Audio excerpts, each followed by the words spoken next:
Hey, I didn't choose to grow this. Pressing numpad and nothing's happening. Why are you playing it? Fucking broke me legs, mate. Fucking Questions and accept it. Midichlorians, motherfucker. I told you. Glorious. No, it wasn't glorious! Hello everyone and welcome to Live Gaming Gathering, where we gather to talk about video games, life and anything we find interesting in our daily lives. For our regular listeners, welcome back, and to our new listeners, grab a drink, relax and hope you will enjoy our ramblings. Please leave a like if you enjoyed it and dislike if you didn't, or let us know in the comments. And today I'm being joined by Ray, say hello. Hello. And IluminateSky, a brand new guest for the podcast. Hello, I'm John, or IluminateSky, an EA game changer, and I help out on the Answer HQ. Well, when I say that you can talk a little bit about yourself, I didn't mean like when I say hi, but that works. Oh. Well, I thought I'd do a little introduction. Yeah, that's fine. That's I don't care. This is a free platform for everyone to join in, be relaxed, and talk about random shit. This is the podcast is all about. So don't worry. Did you have your coffee? Yes. Good. And today basically we're gonna talk about live services in video games. Even though we discussed it a little bit in episode 1 of this podcast when we were talking. Hang on a second, I gotta drag this dead horse out real quick. Yes. Keep going. Do that, okay. And we were talking about it back in episode 1 for regarding Battlefield 5, and today we're going to talk about other games, because there's no big game right now out there that doesn't have a live service attached to its name. Try to describe the live service in your own words. So basically what I think it is it's drip feeding content in different games instead of having a season pass where they release DLCs one after the other. Like, for example, Battlefield 1, it had 4 DLCs that they dropped at different times. Now with Battlefield 5, they're basically drip feeding maps, guns, cosmetics, anything else. That's mostly negative. And then, is there anything positive? I mean, it's literally if anything comes to your mind. I personally like the season pass model because it's more... I think the content is more guaranteed rather than having a live service where they can just change plans at any time. So like, I'll go back to Battlefield 1. The premium pass basically guaranteed content. So like, they had 4 DLC packs with maps, weapons, whatever. In Battlefield 5, they just drop maps whenever they release new chapters, or like the Pacific and everything else. And they don't drop like 4-5 maps at a time. It's only usually like 1 or 2 maps. Fair enough. So, Ray, describe live service. Pretty much the concept that your product has to continually make money after it's initially been sold. You drip feed content in a way that almost incentivizes the consumer in order to want to purchase. I mean, I get the practice behind it. I really do. I mean, your product has to make money in the long run. You've got to keep the lights on. You've got to keep people paid. You got to keep food on the table for people. But at the same time, ever since this whole trend has been notching up and notching up and notching up, it seems to keep getting worse. Every game that wants to do it, they'll either go a $60 to $120 buy-in just for a basic to a premium edition, and then on the same time go, okay, well now we want anywhere from $10 to $20 a month in order to continually get more content. And you think about that over the course of 12 months, $10, that's an extra $120 you've now sunk into the game. You've now spent close to $300 on a video game, and I guess to a shareholder, that is an awesome thing. From a business standpoint, that is an awesome thing. But from the consumer side of it, it kind of sucks, because that's almost the price of a console right there. Like, that's a cheap used GPU for my computer. I don't. But then again, I'm also of the mind where I'm old school. You buy a game, you own the game. The game should be as it is from ship, not, if you want to add content, DLCs. I'm old school like that. But at the same time, you release a game, 5 DLCs, $20 a pop. That's still an extra, $100. But your max spending cap was anywhere from $160 to $200, not nowadays.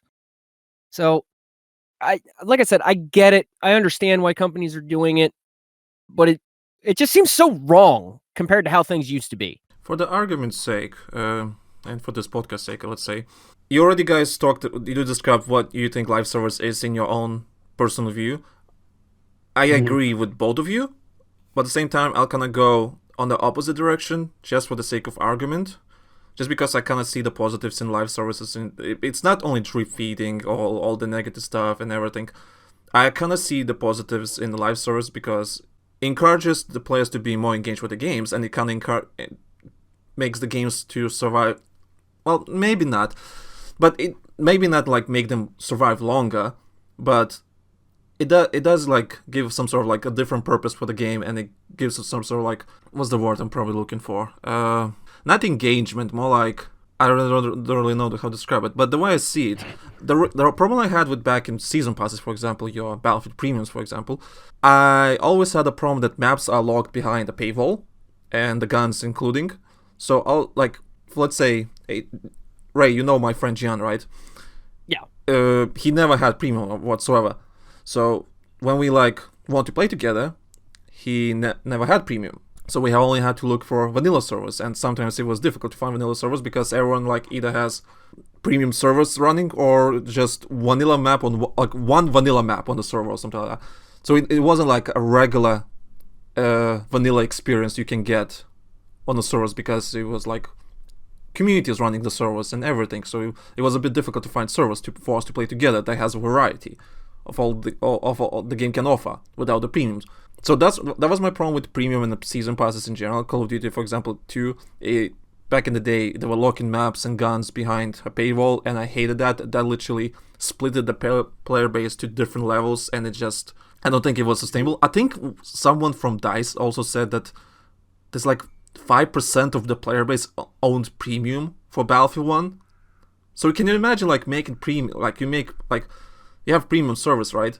You pay like $50, and you release like what, 16 maps, 20, can't remember, but no one's playing it.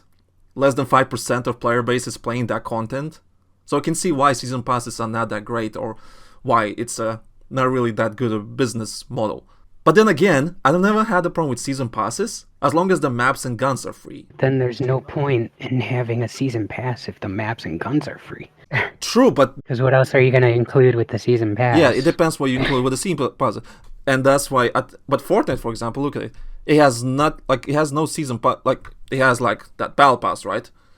But Yeah, it has no option. You can buy it or not. Yeah. I think it's all about what your game can offer. Call of Duty doesn't have a season pass anymore, but it has a battle pass or whatever.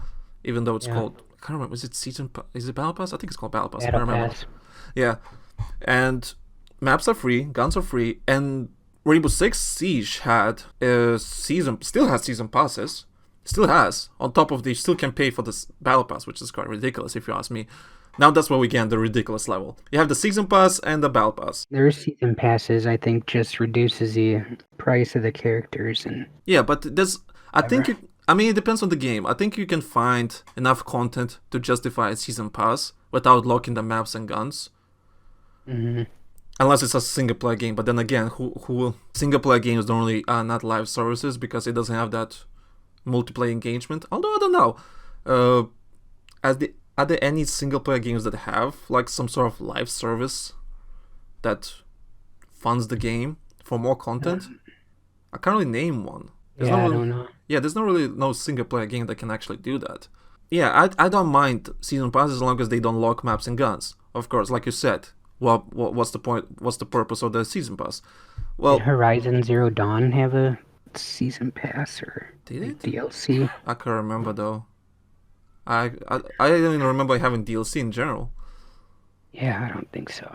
Yeah, maybe it was like, maybe I don't remember. I need to double check. Do you guys ever get this weird, like, kind of tingly sensation feeling when you look at a game's monetization and you go, are they desperate for money? Could be, look yes, at Battlefield. sometimes, yeah. Like, not that I want to beat on the Battlefield horse more, but look at the monetization for Battlefield right now, okay? They've got the whole Battle Pass thing, which is free, but you can buy tiers. You can buy tiers. You can buy premium currency. The elites. Pretty much just anything and everything that they could like package and sell. They're selling, and I kind of look at that and go, EA, you guys hurting for some money there? Is everything all right? Everything okay over there? Guys want a hug? I get that again. I get that they need to make more money. It's the point of being in a business is to make the money. It's a fact. But the more you sell individually and differently, the more desperate the scheme comes off as, and it's kind of a turnoff to me. I mean, yeah, I kind of see your point in that. I agree. Certain games. They go to that extreme, and it almost just seems desperate. Well, here's the thing with Battlefield 5, for example. You have those elite skins or whatever, elite characters, and they're just literally cosmetics, which is fine. But then you like look at what the state of the game is. I mean, if you enjoy Battlefield 5, God bless you, you have all the right to enjoy it. But I personally don't enjoy Battlefield 5 that much, just because of all the problems that are around the game, and I just don't find it interesting or fun. So all the cosmetics that they're like what, $20-15 for a like elite skin or something like that. I'm like, no, I just it doesn't justify the price for me. And those are locked to like certain factions too, some of them. So it's not like you can even have your elite skin on every single map that you play. Yeah. To me, that's kind of like, what's the point? You know, if I want something that I got to go out of my way and buy, I better be able to use that across all of the maps. Yeah, use it whenever you want. Exactly. That's the point of me wanting to buy it. Again, it just kind of seems desperate. Here's the thing. This is why like I don't really mind all your live services, because it doesn't split the player base and keeps everyone in equal terms, which is great. Yeah, that point I will not argue. I will not. I will. That's why like that's why like I'm okay with a bit of drip feeding or something. Okay, regarding there's a myth that there's, well, I don't know if it's a myth or not, but I can understand from the developer's point of view how it works, why it's not a myth. Drip feeding content on a live service game, I don't know if it's actually drip feeding or there's actually not enough time to literally finish either the content, because live service demands a bit of different type of developer group or whatever. It has, I think, I don't know how to describe it. I can kind of give you a little bit of insight on that. Yeah, I just don't think, just gonna finish this. I just don't think developers are drip feeding on purpose. That's what I'm saying. Not all of them are. It comes into they do the roadmap behind the scenes. They plan what they want to do as far as content goes. But for some companies, at least as far as some of the ones that I've interacted with, they do like a tier-based system. If we bring in this much money, it will cover the expenses in order to do this, hypothetically. All on paper, of course, pending nothing goes wrong. So it's not this whole ideal that they make everything all at one shot and then divvy it up after the fact. That stuff doesn't come half the time unless the money is made the first time around. You get what I mean? So if the money's not brought in order to further fund it, the content doesn't get made. So that's why I can see where some people would say it feels like a purpose drip feed. And you can kind of describe it like that, but it's not like in a nefarious method like how some people would put it. It is a matter of budgeting. It just doesn't. It will just not justify spending money on making more content if no one's gonna use that content. Yeah, if nobody's gonna buy it. Yeah, makes sense, total sense. Business-wise, you don't want to find something that will not make you money. That's just simple, basic. What they'll do is they'll go to like a content tier, and when they get to a certain point, they go, okay, well, we can fund this, and this, preventing nothing goes wrong with it. If anything goes wrong on the back end as far as testing or QA goes, then we'll either invest a little bit more money to finish it or just outright dump it and move it to the next tier, provided it makes money off of this one. You kind of get what I mean? It's kind of like a weird tier system where the previous tier has to make the money back in order to justify the next one. Yeah, it makes sense. Although I'm always curious, like, what was Battlefield 5, for example, was thinking? What kind of live service they gonna have? Well, it could be, that's what maybe will happen. Maybe because it sold below expectations. Maybe that's why. Yeah. Publishers like to throw that term around a lot. Yeah, I know. Yeah, really love that almost term. nowadays doesn't mean much. Yeah, so maybe because it was sold below expectations, even though when I was working at Sony, game was selling fine. But whatever, I'm no business expert. I don't work at EA. I don't know. Maybe that's why they're like, well, there's not really no point making X amount of maps if the game didn't make the money back. So I can see that. And that's why maybe like people like bitching like, oh, we get more elite skins than the actual map content. And that's why. But what I hate most about it though is the game itself is not designed around that live service, which breaks my heart. Maybe that's why I have so many problems with Battlefield 5. It's not the problem with maybe the actual game, but the way they approach the live service, I think is the most... It's really amateurish from my point of view. See, what bothers me is that they keep adding these elites and stuff, but people like, buy them, I guess. they're slowly updating and fixing the game, but they're still expecting people to buy stuff. Yeah, and that's a big no-no. So why would you want to continue buying stuff and supporting the game if they're just slowly fixing bugs and issues and making adjustments and stuff? And you know the worst part about it? DLC and pass sales and premium content, stuff like that, that's actually going to fund more back-end work. That's another thing that some people don't seem to realize, is that DLC sales and everything after initial sales, that also goes in to help with back-end support. It's kind of like a weird double-edged sword. Yeah, no, I don't want to buy the content if the game is broken, but at the same time, if the content doesn't get bought, there's no money put into the work in order to get the game fixed. But I go right back to the beginning on my soapbox and go, should have made it work right in the first place. Well, it was rushed to begin with, so. Oh yeah, there's no arguing that. I think Battlefield 5 is the wrong game for their live service experiment. I mean, maybe they can learn all these lessons for the next game. Maybe we can only hope. Honestly, what they should have done. Yeah, we can only hope. They had something semi-palpable and decent with BF1. They should have just taken a look at that and went, all right, well, instead of rushing out the next iteration, let's do what they basically did with BF4. Fine-tune it a little bit more, throw a little bit more content out there for a little bit extra money, not going to cost a whole hell of a lot, some extra guns, stuff that's not easy to throw together and make. Because there's a huge difference between making a map and making a gun. An immense amount of difference, especially on the QA end of it. So what they could have done was drip feed a little bit more content to BF1. Let it run for another maybe year or two. Get the basic meta game nailed down once and for all. Then move into the next iteration so that this whole 5.2 madness doesn't happen. Or alternatively, you could do like you did with BF4 and have this whole community testing environment where, patches and stuff get tested beforehand. It's a brilliant idea, guys. I got to give it to you now. So, it's not rocket science. But I think, the problem with live services, even though you guys saying live services like your battle passes and stuff is all drip feeding and all that kind of stuff, while I see positives in that, and season passes are quite the opposite because I think it splits the player base. But I just don't think putting the content behind, the perfect live service would be if you just, let's say, you got your game, right? $60, right? Your AAA game, $60.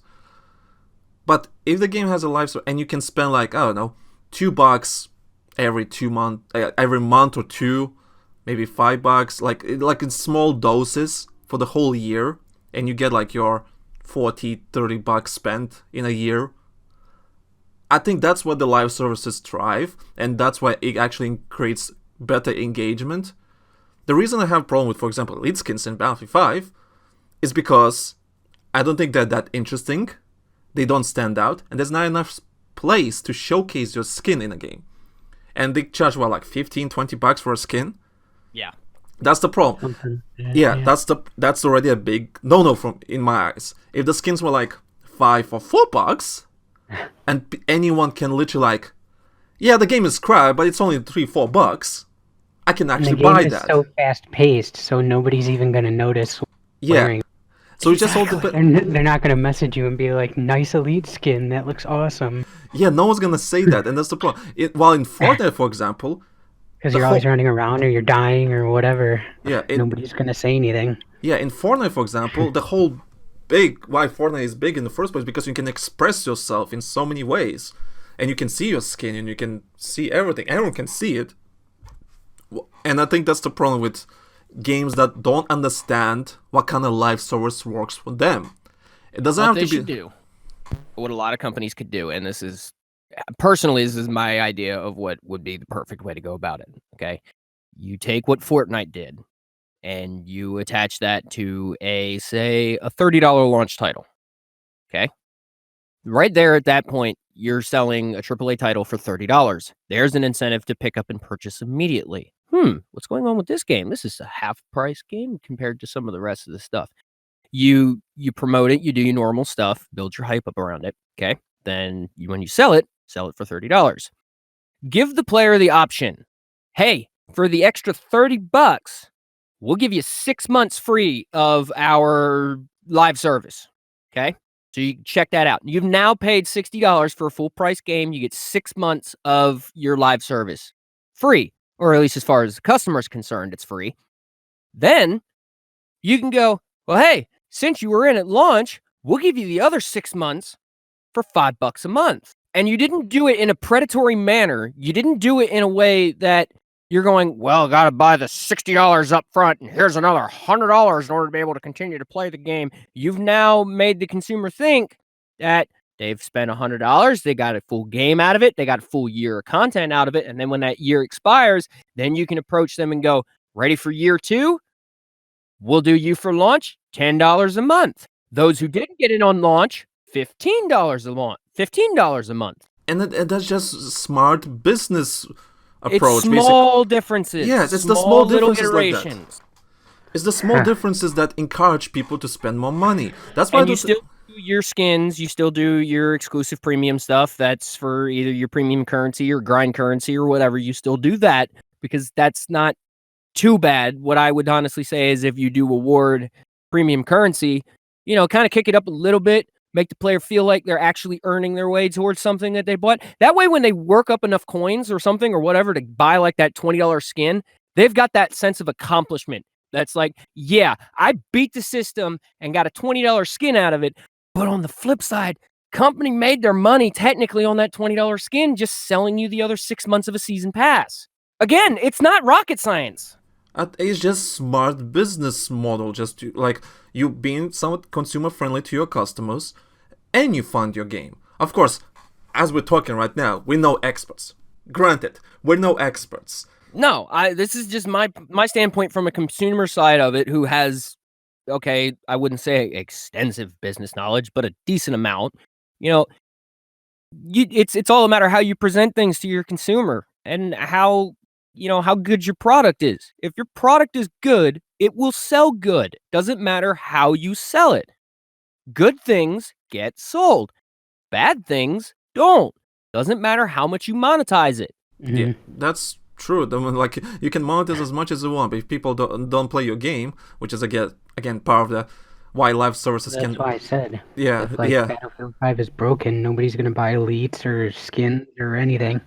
So why have all of this extra monetization if the core meta, the core gameplay, everything that is essentially the foundation of the game, foundation's not good, I'm not going to want to build a house on it. I mean, it's not just Battlefield 5. I'm not picking on Battlefield. It's but it's just a any blatant, game. obvious example. If the fundamentals are broken, nobody's going to invest anything into that game. Anthem, for example, as we read the news, as you mentioned before the podcast, I completely forgot that Anthem released a blog post. They're actually redesigning and like someone rebooting the game. They're not abandoning it, so they're just gonna work on it quietly and try to redesign, like, to make it more fun. Which I understand why, because you can't really abandon Anthem right now, no matter how much painful it might be for them, and just, okay, forget this game. It was a mistake. Let's move on to something else. You kind of have to keep the game alive, or like it's like, no, EA, you've already committed to that, and we're gonna make you stay committed. No, it's because a $60 to $80 game, and it's only been out for 1 year. Yeah, and not to mention, they can't just abandon it. Not to mention, if you abandon it, it's gonna show. The players already feel let down and pissed that they spent $60 to $80 already. Yeah, and that mentality is gonna transfer to the next game they're working on. Oh, you butchered Anthem, so why do we should give you our trust with your next game? Word of mouth is a very powerful thing. Yeah, so I understand why they want to remake Anthem and keep it alive, and literally like, listen, we fucked up. Let's redesign this and try to bring our players back. But you also got to kind of look at it from the standpoint.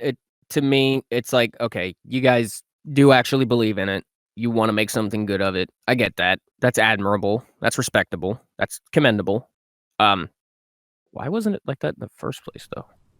There's a lot of problems with Anthem in the first place. Yeah, I mean anybody can read into that. Yeah, there was a lot of problems with that, like development problems. It was in the making for 6 years, and apparently before developers had no idea what's the name of the game when the E3 the game got announced at E3. Like, oh, that's what we're making. But somebody at some point in time in that should have taken a step back and been like, this probably needs to cook a little bit longer. I know we need to, I know we need to rush in order to get product to the door, guys, but can we kind of let that pie bake a little bit? It shakes when I move it. It's been 6 years, though. The game has been in the making for 6 years. So I don't think they had enough time. But that kind of proves everything, is no matter how much time you give, right? It all depends on the management and the leadership that you have in the studio. If the leadership and the management is not there to produce a product... Yeah, but see, they might have had 6 years, but they just figured out what they wanted to do like the last 2 years of the 6 years. So it's like four years of like messing around and trying to what they want to do, and then using the last 2 years to produce the game and whatever. I remember reading that they showed the proof of concept to one of the executives when they just implemented like the flying mechanic, and yeah, I remember because he was like, "Yeah, I like the flying. Let's do that," and it just became like a whole core central part of everything. And it's like, okay, the guy like one little itty bitty element of it, and you're just gonna, I don't know, run that into the ground and try to build a game around that? That's not no. Well, go back and redraw. To be fair, regarding like the team and the style of the game, they nailed that. I think they nailed the looks and the visuals and that. Oh, you have this Iron Man type of suit and you fly and you shoot missiles and everything. That sounds fun. Don't get me wrong, that sounds really fun. But if the core mechanic, the loop of the game is not there, so it doesn't matter what kind of live service you have. If the loop of the game is not there and it's not fun to grind for whatever they're grinding for, there's no point having like your seasons if the actual game itself is not that fun to play with in the first place. This is why no end game. That's why. This is why I'm having fun with The Division, for example. People bitch about, end content is not there. Like, yeah, but those complaints are coming from a hardcore player base that literally finished the game and they have max stats. And yes, the game is not perfect. Don't get me wrong. Division 2 is not perfect. But if you ask me, it's one of those games that has the right to have a bit of slack just because how much the core game itself gives you. And that's why I think it's like, I don't think Division 2 is a perfect live service. I don't think it's even a live service. I just think it's a free content drops that happen there. Sometimes people confuse live service with a normal content drop, which is I think people have a big confusion regarding that. Oh, it's live service. No, it's just a fancy word for a content drop. There was like a year one pass, so they did. Yeah, which was a season pass. Yeah. Which was a season pass, and then you get some extra missions and everything. That's fine. So that's why I think season passes are fine as long as you do them right, and they actually don't rip you off or the other players. Oh, look at me! I paid more money than you, so I get better tools or better maps or whatever. I hate that. Well, I mean, really, at the end of the day, isn't that what it's all about? It's just bragging rights. Like, I spent the money, I got this, ha ha. Yeah, but what season passes though? It's one of the most saddest way to brag about something. Season passes should be there to expand on your game without fucking everyone else in the game. Honestly, the season pass concept should really just be limited to single player games now. Because I remember a lot of the points of contention back in the day on games that had season passes, and again, divvying up the player base, especially in a multiplayer game, which is the dumbest idea in the world in order to willingly want to just do. You don't ever want to divvy up and isolate your player base. That should just be common sense. Yeah, that's what season passes did in my eyes. Yeah, and they stopped that, and they changed that over with the whole live service thing, and now that's no longer an issue. But some games, if you want to keep doing the season pass thing, yeah, it needs to be done on like a single player thing. Like Fallout did it right. I give Fallout 4 credit. They did their season pass right. Bought $100 for $100. You got 5 different DLCs, saved yourself about $35-$40. There was value in that. It's a single player game. I didn't feel like I was going to be isolated from other parts of the community, etc., etc. Battlefield 4, on the other hand, I felt so obligated to buy premium just so I could make sure that I'd be able to play any map with anybody that I knew at any given point in time. And nowadays, you don't have to worry about that. And you're going to be able to play with your friends regardless. Yeah, which is great. Good. But then again, we have your drip feeding comments and everything. Oh, Yeah, the content. yeah, the content is not there like it will be with premium. But people assume that because the difference is, like I said, season pass, you're guaranteed content. Like, it doesn't tell you when, but you're guaranteed like 4 maps each pack, weapons, whatever. With live service, they can choose to give you 1 map, 2 weapons, and you could be playing the same maps for 8 to 9 months before even the first new map comes out. well, this is where I think live service can actually improve But with on like the a actual season situation. pass, Yeah, they have to deliver that at a certain amount of time yeah, but here's the before the thing. next title comes out. But season pass Yeah, is it's already- almost like the whole live service thing gives an excuse of, okay, well, if this content can't be funded, it's not coming. We're not obligated for it. Whereas vis-a-vis with a premium service, it's, okay, well, we're obligated to produce this content regardless of whether we lose money or not. True. So, Yeah. But my argument is that season passes don't guarantee quality. no. Yeah, so there's a lot, like for example BF1 maps that came out with premium, right? Mhm. Majority of them I don't like, just because like they're either not fan maps or not type of maps I'm even looking for, and I just don't care. I might as well play vanilla. That's the problem with season passes. Yes, you will get the content, you get X amount of maps, but it doesn't mean you're gonna get quality in that content. It could be like, I don't know, the most basic shit ever. Yeah, you got your map, but it's probably the most horrible thing ever. You don't know. Could be anything. But with live services, I think you have a chance to, instead of like you say like you play the same map for a year and over again. Well, what about you could just literally improve the map according to feedback, and you can redesign the map bit by bit, little bit, make it changes, change the weather, change something, change the layout or something, like improvise a little bit. Like for example, Fortnite does it. Instead of like having the same map over and over again, they do some incremental small changes to certain parts of the map, or they change the map entirely visually just to make it a bit different. I think which is better. I think Battlefield 5 said, I can't remember. Someone linked or told me or leaked, I can't remember. So they're trying to like improve certain maps on Battlefield 5 because the argument is, what's the point releasing all these maps if all of them are garbage, or majority of them are garbage, and none of them are fan favorites? So might as well take all the existing maps, redesign them a little bit, just to make it more better and more fun. And I think that alone justifies people to keep playing if the map actually is being like updated and improved. Because I'd rather have 5 good maps than 20 shitty ones. Fair enough. That's my personal opinion. I'd rather play five same maps that being updated and improved to make it feel more better and more fun than have more and more shitty maps thrown at me and then I forget about them like months later and never touch them again. So that's kind of creates, I guess, engagement for me personally. So that's for me personally. So I don't know. I could go with that's that a idea. factor Like, too. Like, you pay $60 for the extra content, 50 or $60, whatever, and then you don't know how many people are playing those maps and There's always been a problem like with season passes. It just, like I said, only 5% apparently own like Battlefield 1 season pass. Like, it's just. yeah, There's no but point making for 5% of the whole 5%. community. Like, it doesn't seem like a big number, but if you actually know the entire number of the community, 5% could be a lot of people. It's a small percentage, but it's a lot of people. yeah, I mean, 5% of a million is still a decent chunk.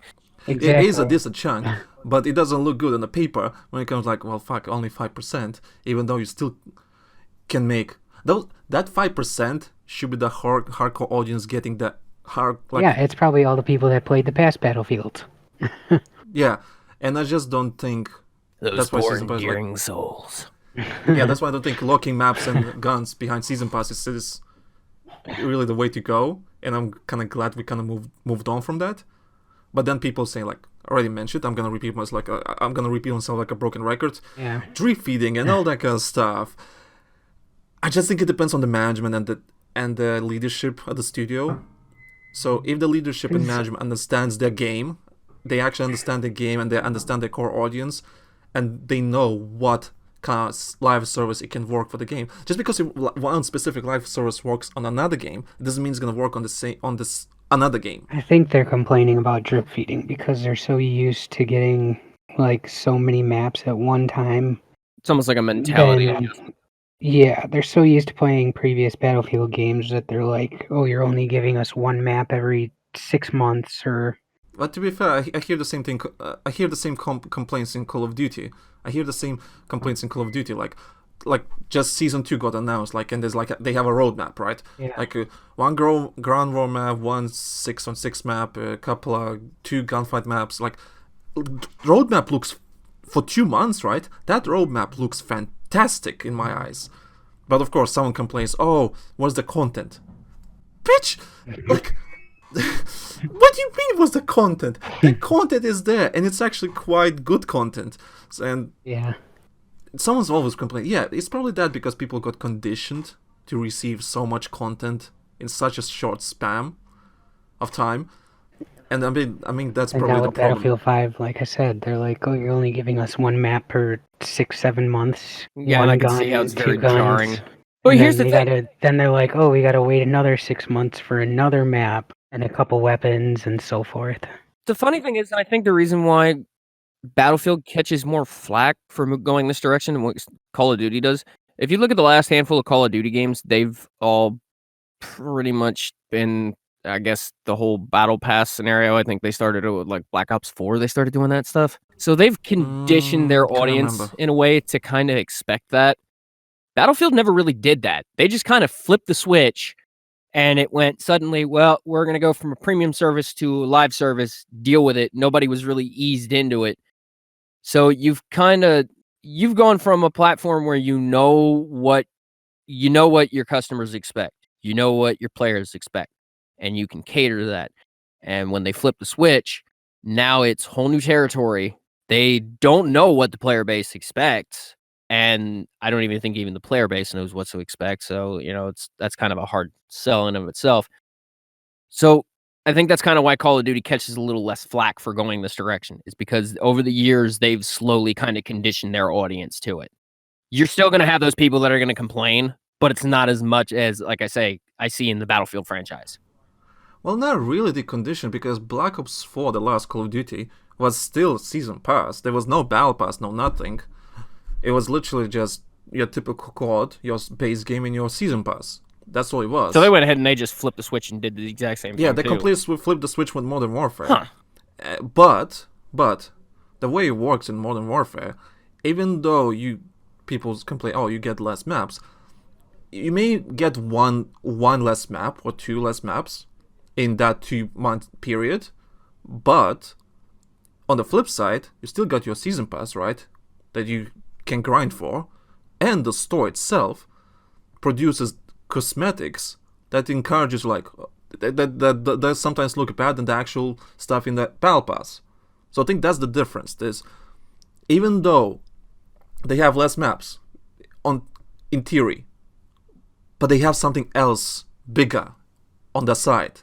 Yeah, we don't have maps, but we have all these stuff you can buy that quite cool looking stuff. I think that's the difference. Battlefield doesn't do that. Like, we have less maps. What do you have in the armory? Well, nothing.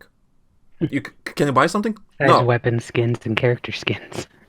Yeah, and they're not even that good weapon skins. You know what would be like funny and kind of like highly ironic all at the same time? You remember a couple of years ago, Tom, we kind of pitched around this idea about DICE and EA, instead of putting out Battlefield 1, just stretching BF4 out for about another year and a half. Premium 2 was on the list. Yeah, though. you It know was what on- would in be the plans. freaking ironic is if with Modern Warfare, they decided to go, well, let's just let this run for another 2 years and keep pushing content out. We're making money off of this bad boy. No need in order to sink money and make another iteration. Meanwhile, EA has kicked out 2 more Battlefield iterations. I just thought that would be kind of funny. Activision already announced there's going to be a new Call of Duty this year. And the What's the point? remasters. I do want that though.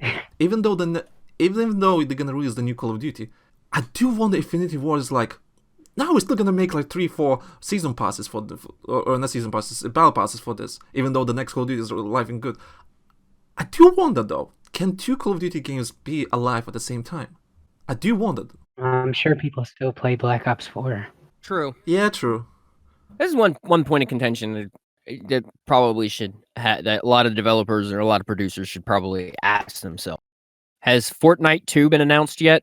No. Why? Because they made a good base product. It's printing them money, and they're not going to be so stupid as if to say, well, let's make another iteration and divide the player base up again. Because a lot of these publishers that really want to go with this live service stuff, and they really want to shove this down our throats, and they really, really want to keep pushing for it. I say it again. Build a good base product like Epic did, and let the machine run. Not to mention, do you know that season 2 for the next season for Fortnite that is happening, they're gonna be updating the engine, physics engine. So the game is kind of gonna be like somewhat a brand new game with new physics and everything. And you know what's quite funny? That's gonna bring so many more people right back into it. It's not even going to be funny because there's going to be a lot of those people. Even me, I'm going to be one of those people. Oh, cool, physics engine updated. Well, let me check that out. I might fall in love with it, and it might become my new favorite freaking game. Like, Epic is doing so good with Fortnite, and I don't want to like rub their butts about it and be like, yeah, you guys are doing awesome, because I mean, it's not perfect, but it's the best pedestal example that can be come up with now of a really good live service that works well. It continues to work well. People are still hyped up about it. People still want to keep freaking playing it. And a lot of these other companies with these, especially with these shooters, they need to get a good base product established and stop screwing with it. Stop fine-tuning a well-working machine. Knock it off. Let it run. It's even Call of Duty. Even Call of Duty managed to nail it. Like, their live service, like you all you have to do is buy the base game, right? And you get all the maps, all the guns and everything. It's free. You don't have to pay to unlock something. It's just cosmetics, and it's up to you if you want to buy those cosmetics, or if you don't want the battle pass, you can always go to the store and buy a specific cosmetic you want. Again, Fortnite by default, all the guns are unlocked. Nothing is behind a paywall. You can go out in the field, you can find any gun you want as long as it's randomly spawned. The only difference is going to be how it looks. That's it. Nobody has to pay extra. Nobody's got to grind out crap to get another gun in order to grind more crap out. Yeah, like Call of Duty. Grind the battle pass just to get the weapons. Yeah, okay, I agree that grinding can be a bit tedious with Call of Duty and the battle pass stuff. It took me I bought the game late, and it took me a month to reach that whole tier. Or to finish the whole thing. I'd rather have that than like Anthem, for example, with God knows what. If the game loop is not there, right? What's the point of your season passes or battle passes? What's the point if the game is not fun? I think this is what the people don't, or publishers or whatever. I don't think they get it sometimes. I don't know. Maybe they do. I don't know. But actions speak louder. It's like if you have a good game. Let's say your typical Battlefield formula. Don't do the same thing that other games do if it doesn't work for Battlefield. If it doesn't work for you, doesn't mean if it works in another game, it doesn't mean it's gonna work for you. And that's the main problem that people don't understand. Call of Duty, they adapted that. They took the same idea as Fortnite and they adapted that around Call of Duty. That makes sense. Yeah, they molded the idea around what they knew their player base was going to expect. They did it right. They did a good job about it. It wasn't, and again, I commend them for it. I will commend any company that has a good money-making plan with a good product and it actually does well. I will not sit here and commend a company that makes I don't even want to say deliberately bad, but misled product and expect it in order to sell like hotcakes. It doesn't work that way. Also, I kind of hate when certain games put specific grinding stuff like, oh, grind for this MX amount, like place an object in the game, right? Like something to unlock. Back in the day, it will probably take like maybe 2 hours, 3 hours to unlock it, depending on what kind of challenge it is and what kind of like what's the content, whatsoever. You can always do it on your own pace. But with current live services, sometimes you have this time limit that we discussed before, you and me and Ray. We discussed it that there's some sort of time limit that you can only get this in this specific time. Oh shit, I better get it now before I can ever. Yeah, and this is what I hate about live services. I want to like unlock my stuff on my own pace without being judged or pressured by the time limit. Oh, you can only unlock this during this time, which is not ideal. I want to do it at my own pace and with my own, like, when I can play.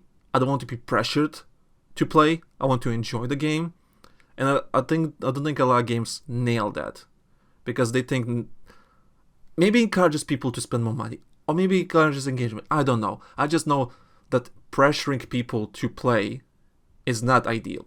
It doesn't become, it's not fun. It just becomes a grind for the wrong reasons. Mm-hmm. Grind can be fun if you do the grind right. When it comes to like certain stuff, I rather like do it on my own pace than being pressured. But well, we've been talking for 42 minutes or 50 minutes, whatever. You guys want some, like, as a closing statements or something? Anything that comes to your mind? Anything you want to share, say? It doesn't have to be live service. It could be anything. I think we covered it all. If there's anything else you want to talk about at the moment. Yeah, I think we beat the horse enough now. Okay, Ray. We can change Right. subjects if you'd like. Ray. Bye. Can we try again with the shareholders playing their games bit? Okay.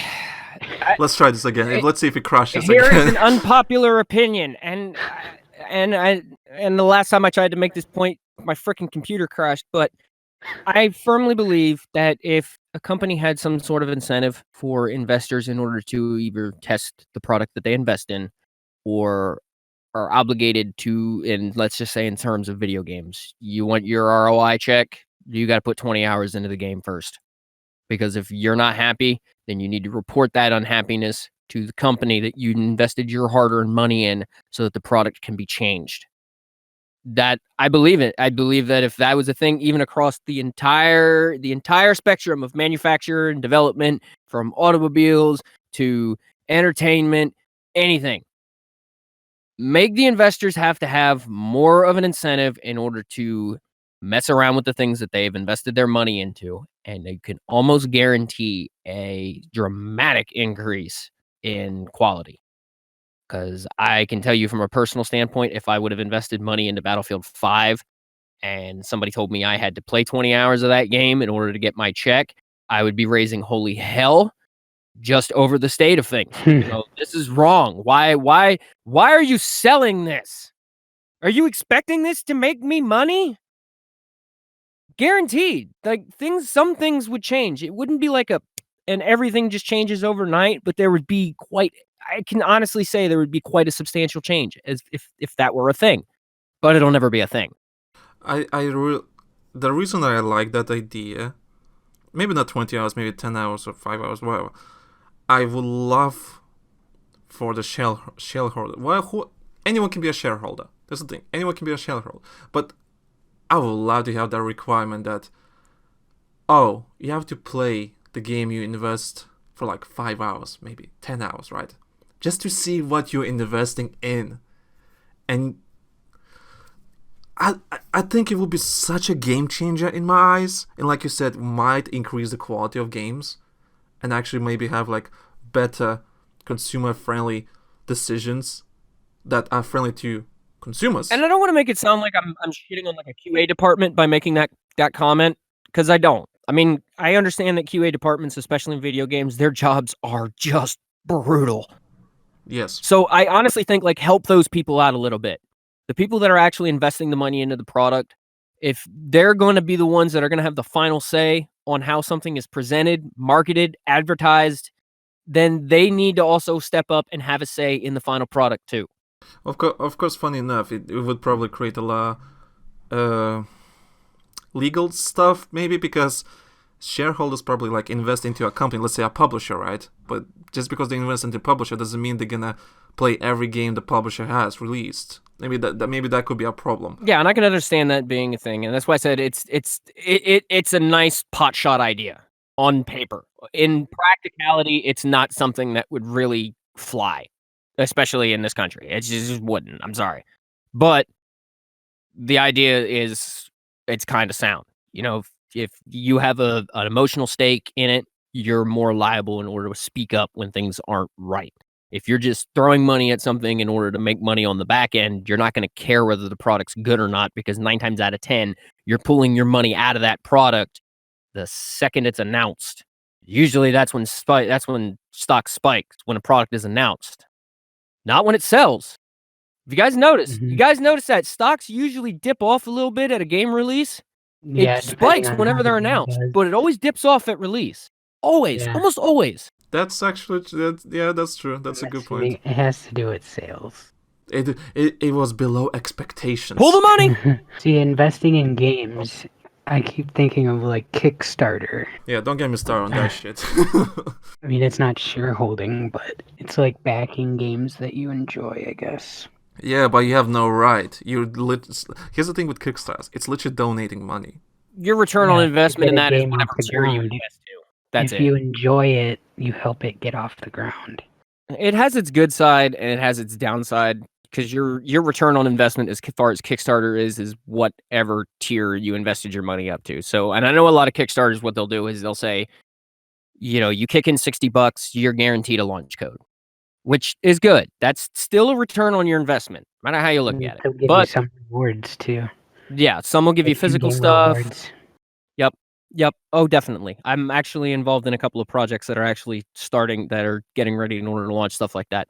So I respect that side of it. It's a beautiful thing. It helps a lot of projects that just won't necessarily get grant funding from Epic or get publisher attention to get, Sorry, go ahead. So it's kind of like a roundabout way in order to get a project off the ground. But the thing is those handful of ones that have taken the money and run, or taken the money and gone to a publisher, or done their people dirty, done their those bad eggs really shouldn't shine a light entirely on the process of it, because there are a lot more projects that have come to light and have come good out of Kickstart than what there have been bad eggs. Yeah. So I was like thinking of the Pedestrian, for example. I'm looking at their Kickstarter page. They raised like $30,000 of their $20,000 goal. And they had different tiers, like you get a special thanks for donating $3. You get listed as a backer or a supporter in their credits if you pledge $5 or more. And that's those are good ways to do it. $15 or more, you get the game and some rewards. And then like $25, you get a digital art book and so forth. They just give you different rewards for each tier. I think the moral of the story is, no matter how you approach it, live service, season passes, or Kickstarter, if you don't understand what you're making and what kind of game you're running, then why were you doing this? No, that's a horrible moral story. No, ignore me. I'm trying to be clever and smart here. I'm feeling so bad. Well, what I'm trying to say is, understand your games and understand your player base and do them well. If you do them well, you'll make money. But the fundamental game has to work. Yeah. Foundation. First and foremost. If the foundation is not there, like, what's the point? You can put as many battle passes and season passes you want. It's not going to be. But people aren't going to buy them because the foundation doesn't work. But anyway, well, I think we're done for today, right? No. Yep. No other notes. No, I think we're good. So thank you guys for coming. Thank you for talking about live services and season passes, all that kind of stuff. Thanks for having us. And thank you for our listeners, whether you're watching this on YouTube or listening to the audio version of the podcast. Thank you for sticking with us and give us all the feedback you might have in your mind. Please let us know in the comments, whether it be negative or positive, let us know. And if you just want to be involved in the podcast process or talk to us or follow us on Twitter, all the links are in the description. You're more than welcome to follow them. Let us know. There's an email there too. If you want to send an email and call us names, that's fine. And yeah, be involved. Anything is welcome. Anything is welcome, yeah. Anything is welcome. And on that note, thank you guys for listening to us, and we'll see you guys in the next one. Bye-bye! Your hands upon a dead man's gun, and you're looking down the sights. Your heart is warm